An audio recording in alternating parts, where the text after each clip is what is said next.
os midianitas, os amalequitas e outros povos da região a leste deles invadiam. Acampavam na terra e destruíam as plantações, ao longo de todo o caminho, até Gaza, e não deixavam nada vivo em Israel, nem ovelhas, nem gados, nem jumentos. Versículo 5. Eles subiam trazendo seus animais e suas tendas, e vinham com enxames de gafanhotos. Era impossível contar os homens e os seus camelos. Invadiam a terra para devastá-la.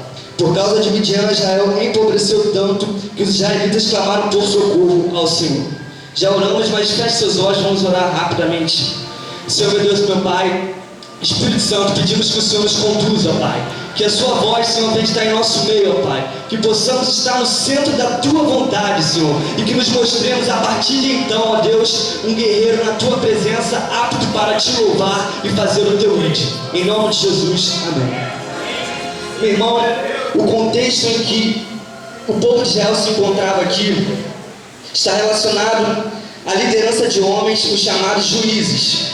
E aí, trazendo à tona Moisés, após a morte de Moisés, seu sucessor Josué, ele assume o lugar de liderança do povo.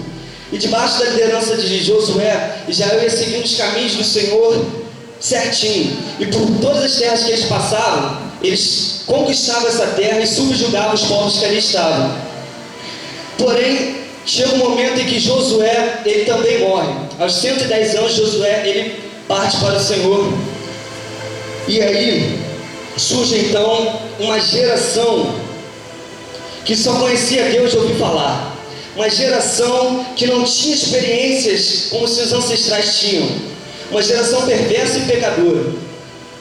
E então, o Senhor, ele permite que os inimigos, aqueles que outrora estavam subjugados por Israel, triunfassem sobre Israel. Israel sofreu muitíssimo. E Deus, pela sua infinita misericórdia, pela sua compaixão, por amar a Israel, ele ouve os gemidos e envia os chamados juízes. Esses juízes, eles, enquanto estavam vivos, julgavam o povo de Israel e faziam com que Israel seguisse o caminho certo do Senhor também. Porém, quando esses juízes morriam, novamente o povo se desviava do caminho de Deus, voltava a fazer aquilo que não era da vontade do Senhor. E assim sucedeu por algumas vezes, de modo que o último juiz a se levantar não foi um homem, foi uma mulher. E o pastor já fez essa pregação. Uma mulher que foi Débora. E junto com Baraque, Débora, ela teve uma grande vitória. E Israel passou a ficar 40 anos em paz. Não estava subjugado, não estava escravo de nenhum povo. Estava em paz e servindo ao Senhor. Mas depois de 40 anos, novamente Israel, ele se desvia do caminho do Senhor. De modo a chegar no capítulo onde nós chegamos, Juízes capítulo 6. E aí o Senhor permite que os midianitas, como nós lemos, subjugassem a Israel. E esses midianitas, eles eram como enxames de gafanhotos. Nós lemos aqui. Você imagina, meu irmão, você olhar no teu horizonte e não ver 30 mil ou 20 mil homens, mas ver todo o teu horizonte cheio de inimigo, que aqueles homens estavam subjugando a Israel, estavam escravizando, de modo que Israel novamente clamou ao Senhor.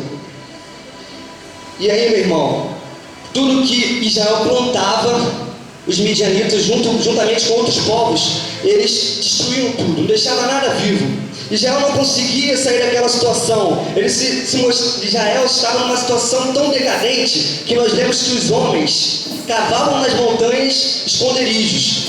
Em outras traduções diz covas. Ora, o que é cova? Cova é um lugar sinal de morte.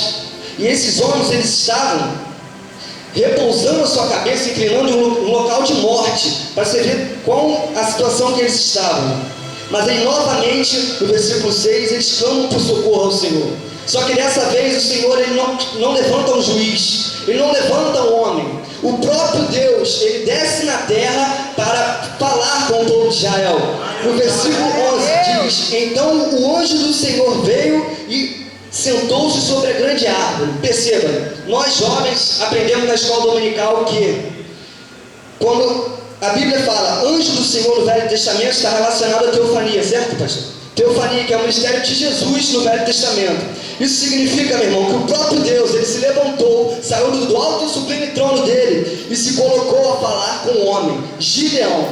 Por que Gideão?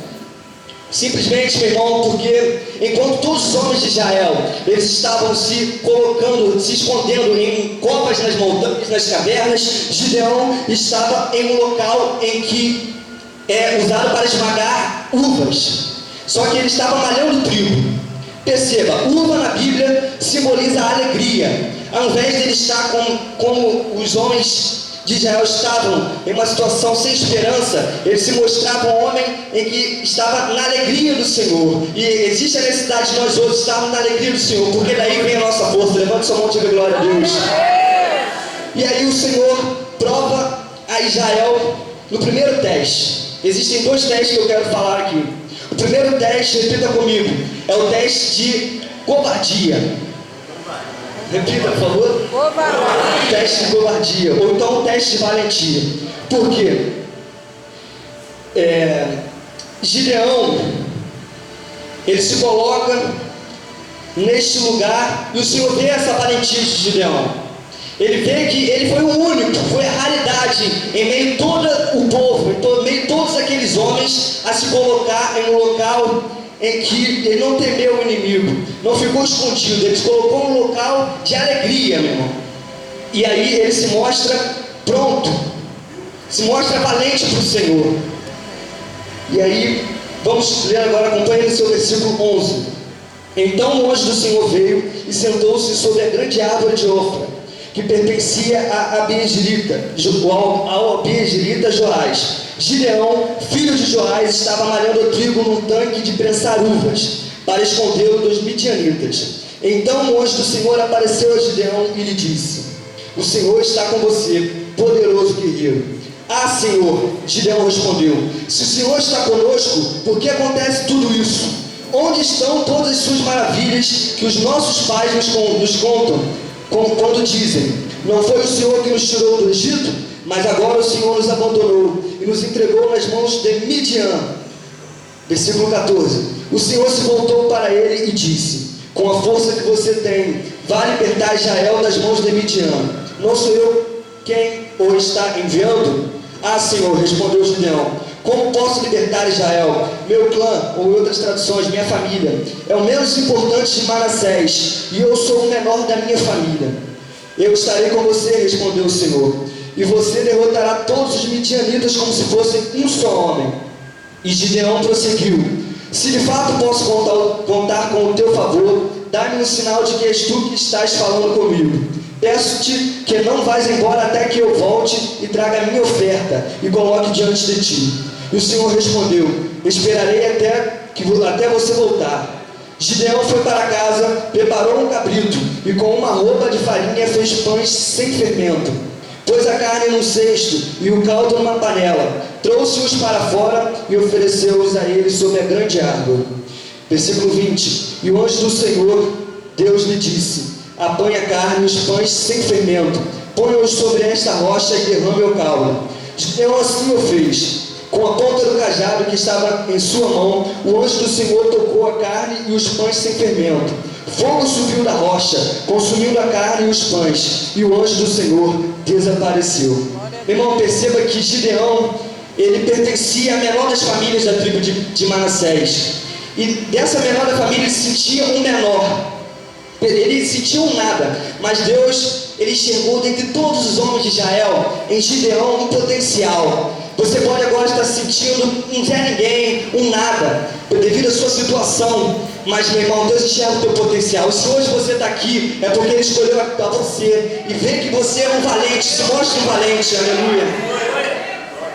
E meu irmão, ele viu também que, quando ele viu que o anjo do Senhor que estava falando com ele, o que ele fez? Preparou um sacrifício. Se Deus tem falado contigo, se Deus não tem estado em silêncio durante esses dias, meu irmão, é momento de trazer ao altar tudo aquilo que é sacrifício para você. É momento de colocar no altar, porque é no altar que o fogo consome, amém? Levante sua mão e diga glória a Deus. E Paulo diz em Romanos 12, apresentai o vosso corpo em sacrifício vivo, perfeito e agradável ao Senhor. Aleluia. E aí agora nós vamos para o versículo 25. Passado o primeiro teste, que é o teste de valentia, agora o Senhor quer provar Gideão o segundo teste, que é o teste de aptidão. Versículo 25, acompanha aí. Naquela mesma noite o Senhor lhe disse: separe o segundo novilho do rebanho de seu pai, aquele de 7 anos de idade. Despedace o altar de Baal, que pertence a seu pai, e corte o poste sagrado de Azerá, que está ao lado do altar. Para aqui. Temos aqui no slide 2 deuses em que o povo de Israel passou a se submeter. Esses deuses eram os deuses dos povos em que eles antigamente passaram, conquistaram a terra e subjugaram aqueles povos. Mas ao pecar eles passaram a adorar esses deuses. Um dos deuses é o deus Baalim, vem de Baal, e significa Senhor principal. Quer dizer, Israel, de uma semente excelente, passa a adorar o próprio Satanás, o principal dos demônios. O outro deus é Azerá, deusa da fertilidade, a deusa mãe Canaanita, rainha dos céus. Em Jeremias 7,18 diz: os filhos apanham a lenha, os pais acendem o fogo, e as mulheres preparam a massa, para fazerem bolos à rainha dos céus e oferecerem libações para outros deuses, para me provocarem a ira. Dessa forma Israel trouxe a ira de Deus para cima deles.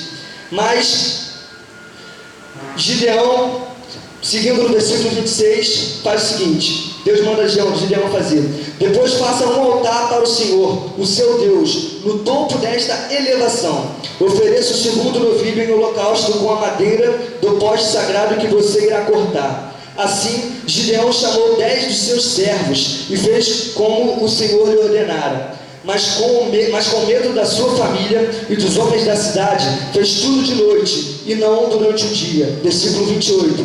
De manhã, quando os homens da cidade se levantaram, lá estava demolido o altar de Baal, com o poste sagrado ao seu lado, cortado, e com o segundo novilho sacrificado no altar recém-construído. Perguntaram uns aos outros: quem fez isso? Depois de investigar, concluíram: foi Gideão, filho de Joás. Os homens da cidade disseram a Joás: traga seu filho para fora, ele deve morrer, pois derrubou o altar de Baal e quebrou o poste sagrado, que ficava ao seu lado. Versículo 31. Joás, porém, respondeu à multidão hostil que o cercava: vocês vão defender a causa de Baal? Estão tentando salvá-lo? Quem lutar por ele será morto pela manhã. Se Baal fosse realmente um Deus, poderia defender-se quando derrubaram o seu altar. Por isso, naquele dia chamaram Gideão de Jerubbaal, dizendo: que Baal dispute com ele, pois derrubou o seu altar. Até aqui, meu irmão, e desta forma Gideão ele se mostra apto. O segundo teste ele passa e se mostra apto para o Senhor. Se mostra além de um servo que não é covarde, um servo preparado para aquilo que o Senhor tinha mandado. E perceba, ele fez tudo de modo que uma multidão hostil se voltou contra ele. Meu irmão, não importa o tamanho da multidão, se Deus tem te mandado fazer, nós temos que fazer, amém? Glória a Deus. E aí, aquela multidão se volta contra Gideão, querendo matá-lo, e colocam o nome, passam a reconhecer a Gideão de outro nome. Eu diria um apelido, em que chamam ele de Jerubbaal, dizendo que Baal dispute com ele. Quando eu e você, quando nós nos disponibilizamos a fazer a vontade de Deus, a nos mostrarmos aptos, um guerreiro valente para o Senhor, nós não lutamos agora com uma multidão, passamos a lutar diretamente com Baal, é o maior dos demônios. Nós passamos a lutar diretamente contra todo o inferno, mas glória a Deus por Jesus, que ele disse: sobre esta rocha edificarei a minha igreja, e as portas do inferno não prevalecerão contra ela. Aleluia.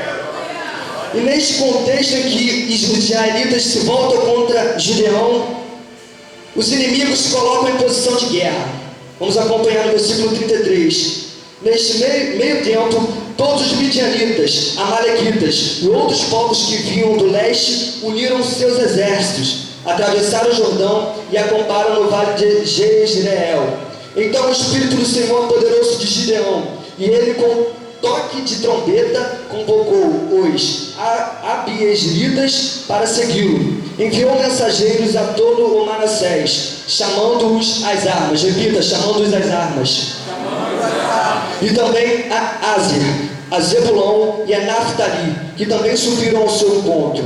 Meu irmão, quando Gideão avistou aquele enxame de gafanhotos, avistou aquela totalidade de inimigos contra ele, num pensamento natural, assim como eu e você, se estivéssemos na posição dele, o que ele faz? Chama aqueles que estão ao redor dele. Vamos nos juntar, vamos somar forças para guerrearmos contra os povos inimigos, porque o Senhor tem nos avisado que a terra é nossa, tem nos dito que nós vamos ser libertos. Porém o Senhor repreende a Gideão. Agora acompanhe no capítulo 7, versículo 1. De madrugada Jerubbaal, isto é, Gideão, e todo o seu exército acampou junto à fonte de Arode. O acampamento de Midian estava ao norte deles, no vale, perto do monte Moré. E o Senhor disse: Gideão, você tem gente demais, repita, gente demais, para eu entregar Midian nas suas mãos, a fim de que Israel não se orgulhe contra mim, dizendo que a sua própria força o libertou. Anuncie, pois, ao povo que todo aquele que estiver tremendo de medo poderá ir embora do monte Gileade. Então 22.000 homens partiram e ficaram apenas 10.000. Veja, se 22 homens partiram e ficaram apenas 10.000, Gideão conseguiu somar ao seu lado 32.000 homens. E o primeiro teste que Deus tinha feito com o Gideão, que foi o teste de covardia ou de valentia, Deus manda Gideão fazer com o povo.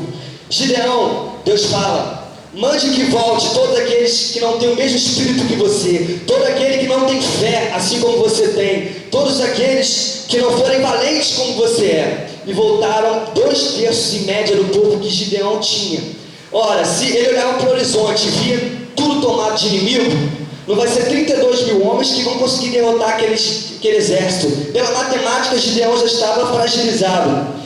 E aí, como se não bastasse, o Senhor manda que, assim como ele passou pelo segundo teste, que ele testasse o povo também, que fizesse o povo passar pelo teste de aptidão. Acompanhe o versículo 4. Mas o Senhor tornou a dizer a Gideão: ainda há gente demais, desça com eles à beira d'água, e eu separarei os que ficarão com você. Se eu disser, este irá com você, ele irá. Mas se eu disser, este não irá com você, ele não irá. Assim Gideão levou os homens à beira d'água, e o Senhor lhe disse: separe os que beberem a água lambendo-a como faz o cachorro, daqueles que se ajoelharem para beber.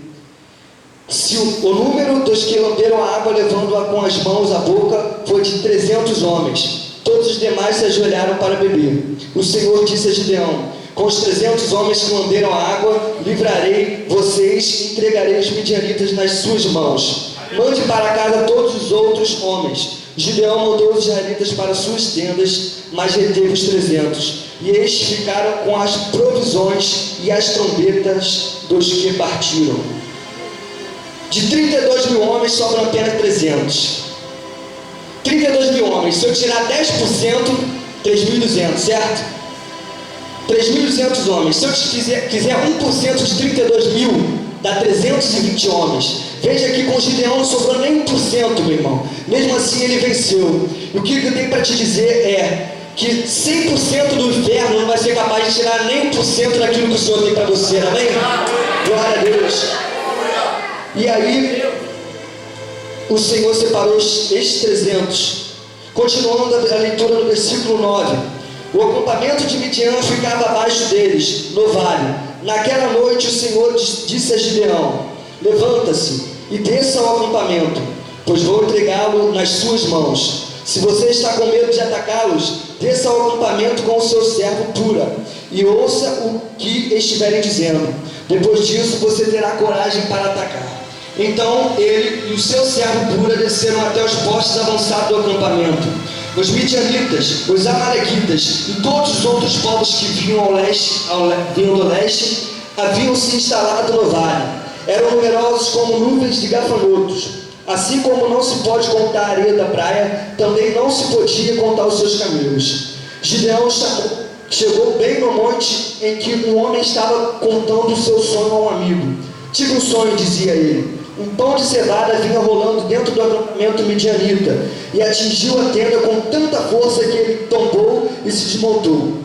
Seu amigo respondeu: não pode ser outra coisa senão a espada de Gideão, filho de Joás, o israelita. Deus entregou os midianitas e todo o acampamento nas mãos dele. Versículo 15. Quando Gideão ouviu o sonho e sua interpretação, adorou a Deus. Voltou para o acampamento de Israel e gritou: levantem-se, o Senhor entregou o acampamento midianita nas mãos de você. Dividiu os 300 homens em 3 companhias, repita, em 3 companhias. E pôs nas mãos de todos eles trombetas e jarros vazios com tochas dentro. Na igreja não é diferente, meu irmão.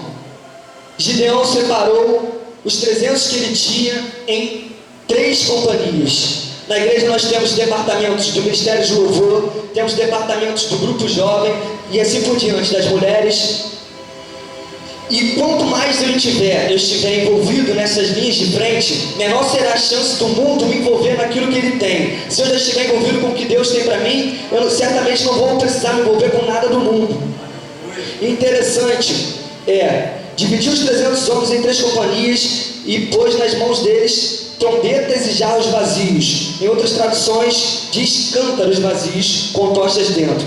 O que isso significa?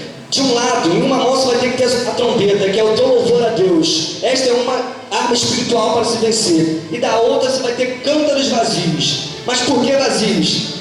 Veja que o momento de lidar com água já passou. Os 300 já se mostraram aprovados. Agora é momento, meu irmão, de estar com o fogo do Espírito Santo dentro de você para vencer a guerra. Amém? Continuando no versículo 17. E ele lhes disse: observem-me, façam o que eu fizer. Quando eu chegar à extremidade do acampamento, façam o que eu fizer. 18. Quando eu e todos os que estiverem comigo tocarmos as nossas trombetas ao redor do acampamento, toquem as suas e gritem pelo Senhor e por Gideão. Esse também é um ponto importante. Gideão era o líder.